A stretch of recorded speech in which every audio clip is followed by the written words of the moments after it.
आपका para NEET YouTube channel पर स्वागत है। इस चैनल पर हम एनसीईआरटी बुक डिस्कस करते हैं। नमस्कार और द डीप डाइव में आपका स्वागत है। आज हम शरीर के अंदर मौजूद एक सुपर हाईवे सिस्टम की गहराई में उतरने वाले हैं, यानी हमारा खून और हमारा सर्कुलेटरी सिस्टम। हमारे पास जीव विज्ञान की एक किताब का चैप्टर है जो इस पूरे कह सकते हैं कि इस जटिल सिस्टम की कहानी बताता है। तो चलिए आज हम खून की एक बूंद के साथ एक सफर पर निकलते हैं। देखते हैं कि इस एक बूंद के अंदर क्या क्या है, ये कहाँ कहाँ जाती है और ये हमारे शरीर को जिंदा रखने के लिए कौन कौन से कमाल के काम करती है। चलिए सबसे बुनियादी सवाल से शुरू करते हैं। जब हम खून के बारे में सोचते हैं तो हमें बस एक लाल रंग का तरल पदार्थ नजर आता है, लेकिन ये उससे कहीं ज्यादा जटिल है ना? बिल्कुल। वो लाल रंग तो कहानी का बस एक छोटा सा हिस्सा है। असल में खून आप कह सकते हैं एक तरह का स्पेशल कनेक्टिव टिश्यू है। Special connective tissue? हाँ, इसे आप एक बहती हुई नदी की तरह समझ सकते हैं। उस नदी का जो पानी है वो है प्लाज्मा। अच्छा। और उसमें तैर रही जो नावें और मछलियां हैं वो हैं फॉर्म्ड एलिमेंट्स, यानी हमारी रक्त कोशिकाएं। वाह, ये नदी वाला उदाहरण तो बहुत अच्छा है। तो इस नदी के पानी यानी प्लाज्मा में क्या होता है? ये हमारे खून का कितना हिस्सा बनाता है? प्लाज्मा हमारे खून का सबसे बड़ा हिस्सा है, करीब करीब 55%। और ये हल्के पीले रंग का थोड़ा चिपचिपा सा तरल होता है। 55%? जी। और मजे की बात यह है कि इस प्लाज्मा का भी 90 से 92% हिस्सा तो सिर्फ पानी ही है। सिर्फ पानी? तो फिर बाकी के 8-10% में क्या है जो इसे इतना खास बनाता है? किताब में कुछ प्रोटीन्स का नाम है, फिब्रिनोजेन, ग्लोब्यूलिन और एल्ब्यूमिन। हाँ, यहीं पर असली जादू है। ये प्रोटीन्स बहुत जरूरी काम करते हैं। जैसे कि? देखिए, फाइब्रिनोजेन चोट लगने पर खून का थक्का जमाने के लिए जरूरी है, एक तरह का जाल बना देता है ताकि खून बहना बंद हो जाए। बिल्कुल। फिर हैं ग्लोब्यूलिन, ये हमारे शरीर के बॉडीगार्ड्स हैं जो बीमारियों से लड़ने में मदद करते हैं। और एल्ब्यूमिन? एल्ब्यूमिन हमारे शरीर में पानी का संतुलन बनाए रखने में मदद करता है, मतलब ऑस्मोटिक बैलेंस को मेंटेन करता है। मतलब ये सिर्फ पानी में घुले हुए प्रोटीन्स नहीं है, बल्कि ये शरीर के मैनेजर, सैनिक और मैकेनिक सब कुछ है। अच्छा, एक और शब्द आता है, सीरम। वो क्या होता है? बहुत आसान है। जब हम प्लाज्मा में से थक्का जमाने वाला प्रोटीन यानी फाइब्रिनोजेन निकाल देते हैं तो जो बचता है वही सीरम है। समझ गई। तो ये तो हुई नदी के पानी की बात। अब आते हैं उसमें तैर रही चीजों पर, हमारे फॉर्म्ड एलिमेंट्स, लाल रक्त कोशिकाएं यानी आरबीसी से शुरू करते हैं। हाँ, ये हमारे खून की कह सकते हैं सुपरस्टार्स हैं। ये संख्या में सबसे ज्यादा होती हैं। एक स्वस्थ पुरुष के 1 क्यूबिक मिलीमीटर खून में लगभग 50 से 55 लाख तक। 50 लाख? जी। और इनका डिजाइन कमाल का है। स्तनधारियों में इनके अंदर न्यूक्लियस नहीं होता। न्यूक्लियस नहीं होता? मतलब कोशिका का ब्रेन ही नहीं है? ऐसा क्यों? ये एक तरह का बलिदान है ज्यादा काम करने के लिए। न्यूक्लियस की जगह खाली होने से कोशिका के अंदर हीमोग्लोबिन भरने के लिए ज्यादा जगह मिल जाती है। अच्छा, हीमोग्लोबिन, वही प्रोटीन जो ऑक्सीजन को पकड़ता है? एकदम सही। और इनका आकार भी खास होता है, द्विअवतल या बाइकनकेव। यानी दोनों तरफ से पिचकी हुई डिस्क जैसा। हाँ, और इस आकार के दो बड़े फायदे हैं।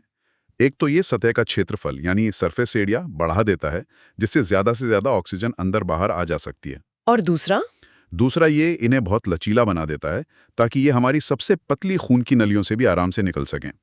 हर एक आरबीसी एक सुपर कुशल ऑक्सीजन डिलीवरी ट्रक की तरह है। कमाल है। और किताब कहती है कि ये करीब 120 दिन जिंदा रहती हैं और फिर प्लीहा या स्प्लीन में खत्म हो जाती हैं।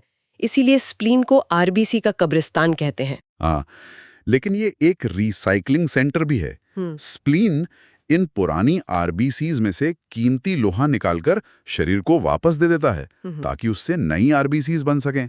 मतलब कुछ भी बर्बाद नहीं होता। वाह। अब बात करते हैं खून के सैनिकों की, श्वेत रक्त कोशिकाएं या WBCs। बिल्कुल।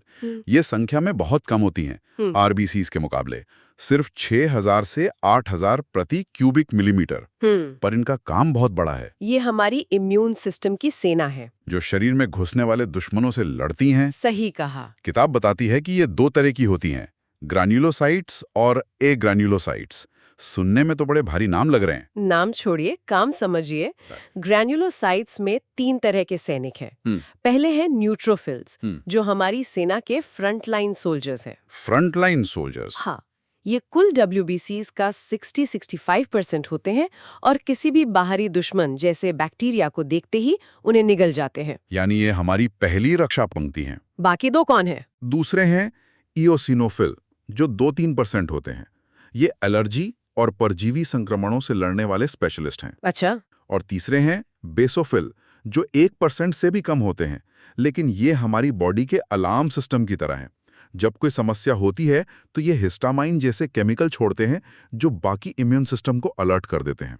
इसी वजह से हमें चोट लगने पर सूजन या खुजली महसूस होती है। बिल्कुल। और दूसरी टीम ए ग्रैन्युलोसाइट्स, क्या ये भी सीधे लड़ाई करती है या इनका तरीका कुछ अलग है? बहुत अच्छा सवाल है।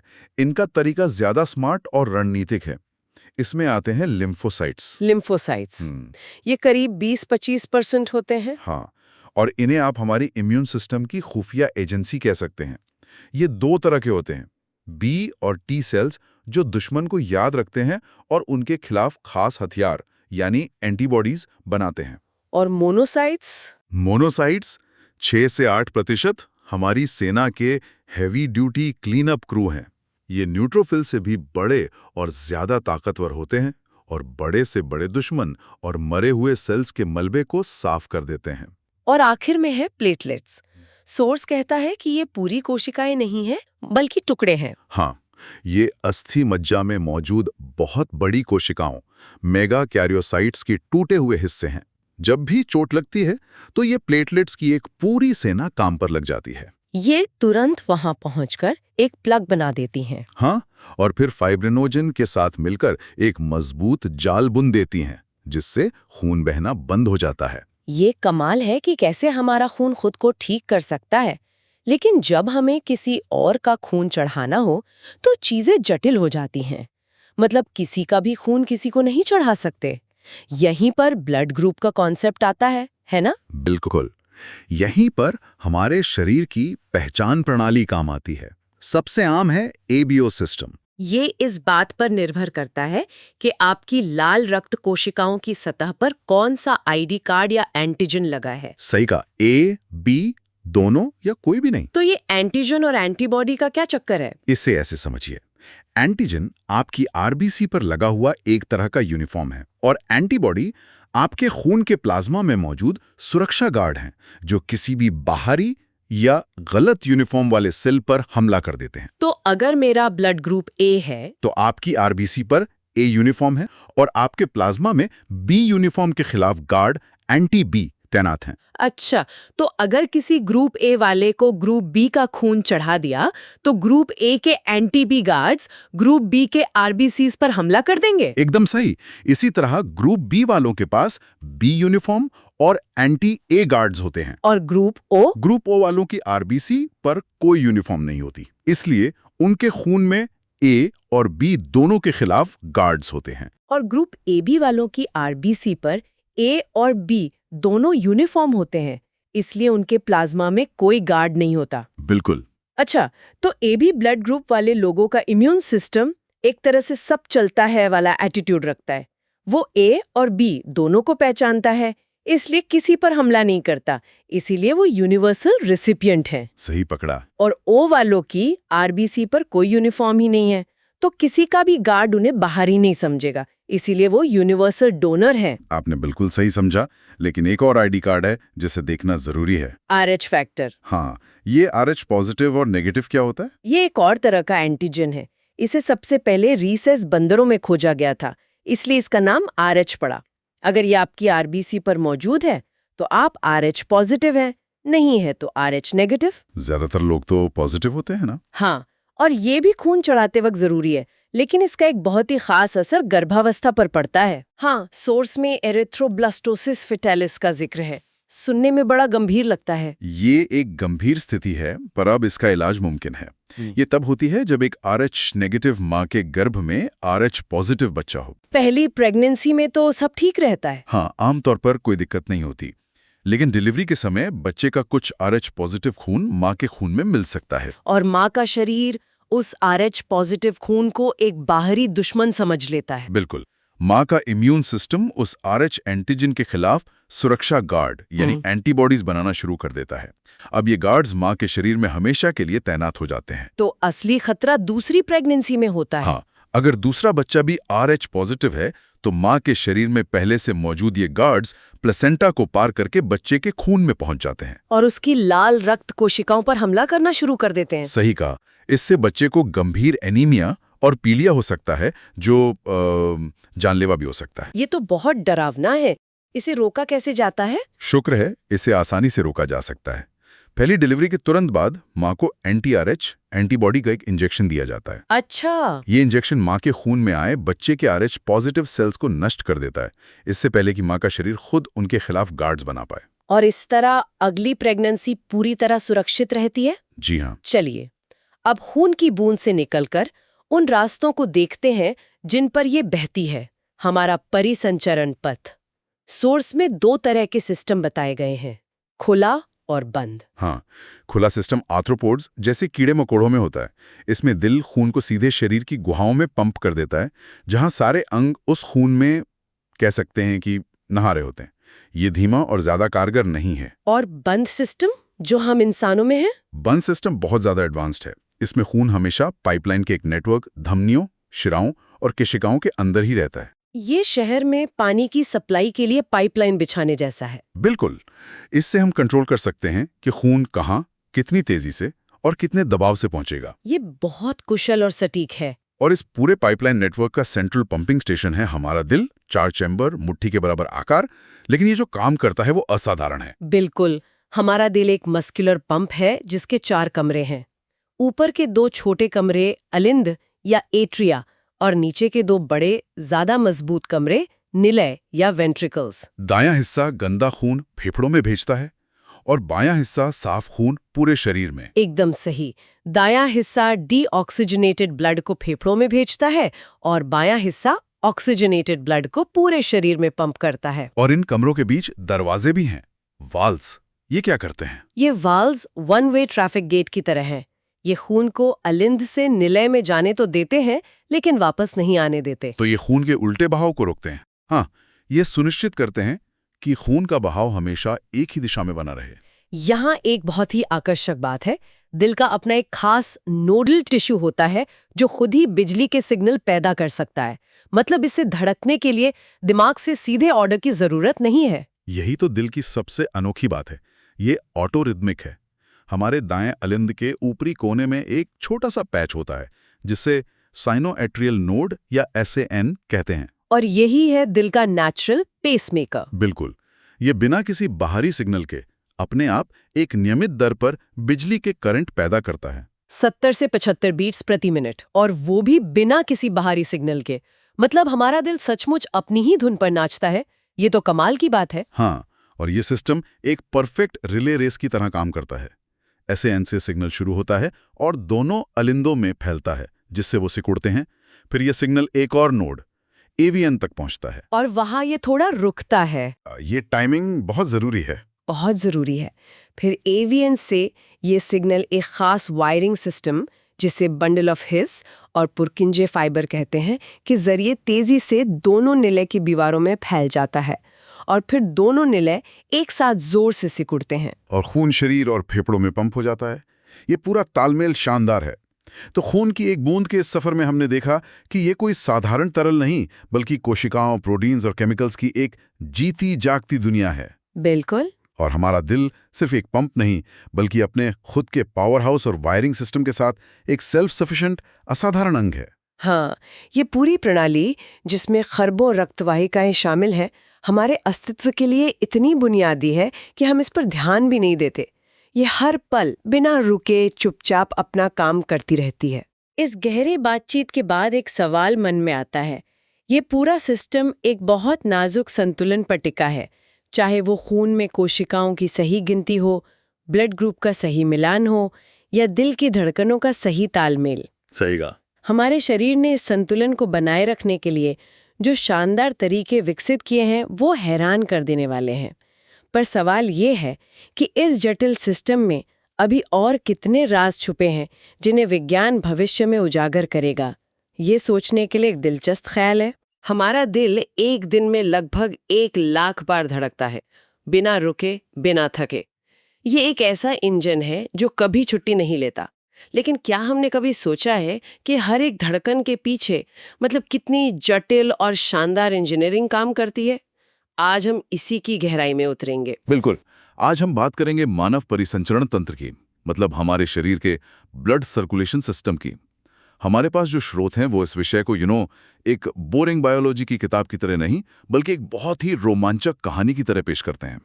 हम दिल की एक धड़कन की पूरी प्रक्रिया को समझेंगे, उस धड़कन से पैदा होने वाले बिजली के सिग्नल को पढ़ना सीखेंगे और देखेंगे कि कैसे खून हमारे शरीर में 2 अलग-अलग हाईवे पर सफर करता है। तो हमारा मिशन है इस जटिल मशीन के पुर्जे पुर्जे को आसान भाषा में समझना। तो चलिए इस अविश्वसनीय इंजन के हुड के नीचे झांकते हैं। मेरा सबसे पहला सवाल, एक धड़कन यानी वो लब डब की आवाज, उसके अंदर असल में होता क्या है? ये प्रक्रिया शुरू कैसे होती है? ये एक बहुत ही, एक तरह से कहें तो एक सिंक्रोनाइज्ड डांस की तरह है। स्रोत के अनुसार शुरुआत में दिल के चारों चेंबर, यानी ऊपर के 2 आलिंद और नीचे के 2 निलय, वो सब एक साथ आराम की स्थिति में होते हैं। इसे कहते हैं जॉइंट डायस्टोल। मतलब सब कुछ शांत है, तो खून बस अपने आप अंदर बह रहा होता है। हाँ, बिल्कुल। शरीर और फेफड़ों से आया हुआ खून शांति से आलिंद से निलय में भर रहा होता है। लेकिन फिर असली जादू शुरू होता है। दिल के ऊपरी दाहिने कोने में एक छोटा सा पावर स्टेशन है, जिसे साइनो एट्रियल नोड या एसएएन कहते हैं। ये दिल का अपना नेचुरल पेसमेकर है। ये एक हल्का सा इलेक्ट्रिकल स्पार्क या कह लीजिए एक एक्शन पोटेंशियल पैदा करता है। और इसी एक स्पार्क से सब कुछ हरकत में आ जाता है। एकदम सही। ये स्पार्क दोनों ऊपरी चेंबर यानी आलिंद को एक साथ सिकुड़ने का सिग्नल देता है। इसे आलिंद सिस्टोल कहते हैं। इस सिकुड़ने से निलय में जो खून पहले से भर रहा था, उसे एक अतिरिक्त मतलब लगभग 30% का धक्का लगता है। ओ, जैसे सूटकेस में कपड़े भरने के बाद उसे ऊपर से दबाकर और जगह बनाना। बिल्कुल, क्या बढ़िया उदाहरण है। तो ये हुआ कहानी का पहला हिस्सा। अब ये इलेक्ट्रिकल सिग्नल निचले चैम्बर यानी निलय तक कैसे पहुंचता है? वो स्पार्क एक तयशुदा रास्ते पर एक तरह के तारों के नेटवर्क से गुजरता है, जिसे एवी बंडल या बंडल ऑफ हिज भी कहते हैं। और जैसे ही सिग्नल वहां पहुंचता है, निलय की मांसपेशियां जोर से सिकुड़ती हैं। इसे निलय सिस्टोल कहते हैं। एक मिनट, जब निलय सिकुड़ते हैं तो क्या आलिंद भी सिकुड़ते रहते हैं? नहीं, और यही तो इस सिस्टम की खूबसूरती है। जैसे ही निलय सिकुड़ते हैं, आलिंद आराम की मुद्रा में चले जाते हैं, एक परफेक्ट रिले रेस की तरह। और निलय के जोर से सिकुड़ने पर अंदर का प्रेशर बहुत बढ़ जाता है, जिससे ट्राइकस्पिड और बाइकस्पिड वाल्व एक लब की आवाज के साथ जोर से बंद हो जाते हैं। अच्छा, ताकि खून वापस ऊपर की तरफ ना चला जाए। बिल्कुल। ये बहुत जरूरी है।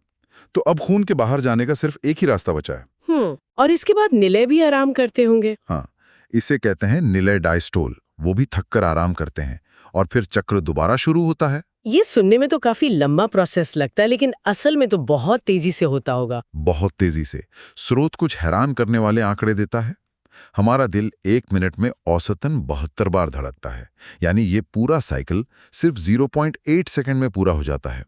और हर धड़कन में हर निलय लगभग 70 मिलीलीटर खून पंप करता है। 70 मिलीलीटर, ये तो एक छोटी चाय की प्याली जितना ही हुआ। हाँ, पर जब आप इस 70 मिलीलीटर को 72 धड़कन प्रति मिनट से गुणा करती हैं, तो आपको मिलता है कार्डियक आउटपुट, जो लगभग 5000 मिलीलीटर यानी 5 लीटर प्रति मिनट होता है। 5 लीटर मतलब एक औसत इंसान के शरीर में तो कुल खून ही लगभग 5 लीटर होता है। सही पकड़ा। तो इसका मतलब है कि हमारा दिल हर 1 मिनट में हमारी शरीर के पूरे ब्लड स्टॉक को एक बार प्रोसेस कर देता है। हाँ, बिल्कुल।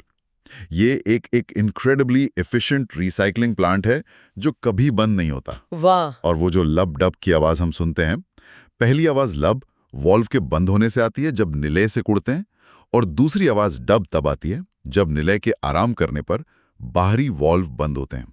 डॉक्टर इसी आवाज को सुनकर दिल की सेहत का अंदाजा लगाते हैं। ठीक है, तो ये तो हुई दिल की मैकेनिकल पंपिंग। हाँ। लेकिन आपने एक इलेक्ट्रिकल सिग्नल की बात की थी जो एसएएन से शुरू होता है। हम सबने फिल्मों में वो मॉनिटर देखा है जिस पर एक लाइन ऊपर नीचे होती रहती है और पिप पिप की आवाज आती है। हाँ। क्या वो इसी सिग्नल को दिखाती है? हाँ, वही है। उस मशीन को इलेक्ट्रोकार्डियोग्राफ कहते हैं, और जो ग्राफ बनता है उसे कहते हैं इलेक्ट्रोकार्डियोग्राम या शॉर्ट में ईसीजी। ये असल में दिल की इलेक्ट्रिकल एक्टिविटी का एक ब्लूप्रिंट है।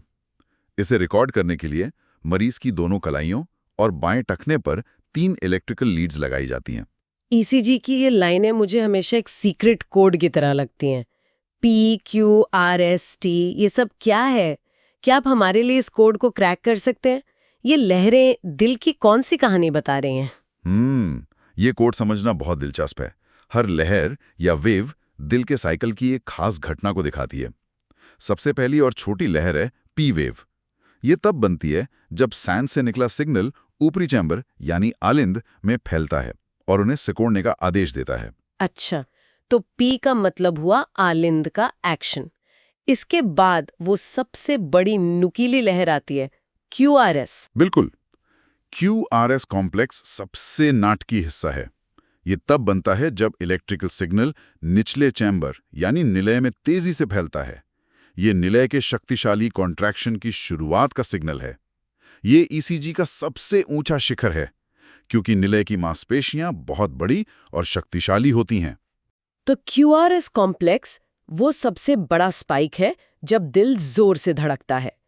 उसके बाद एक और छोटी सी लहर टी वेव क्यों आती है? क्या ये सब कुछ शांत होने का सिग्नल है? एक तरह से हाँ। टी वेव निलय के रिचार्ज होने या अपनी नॉर्मल स्टेट में लौटने का प्रतीक है। इसे कहते हैं रीपोलराइजेशन।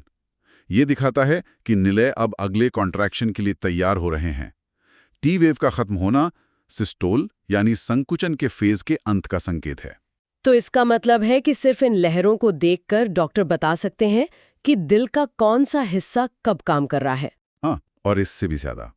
स्रोत के अनुसार अगर आप 1 मिनट में QRS कॉम्प्लेक्स की संख्या गिन लें तो आपको किसी की हार्ट रेट का सटीक पता चल जाएगा। पर इसका असली क्लिनिकल महत्व यह है कि हर व्यक्ति के लिए ईसीजी का एक खास पैटर्न होता है। अगर इस पैटर्न में कोई भी बदलाव आता है तो ये किसी बीमारी या असामान्यता का संकेत हो सकता है।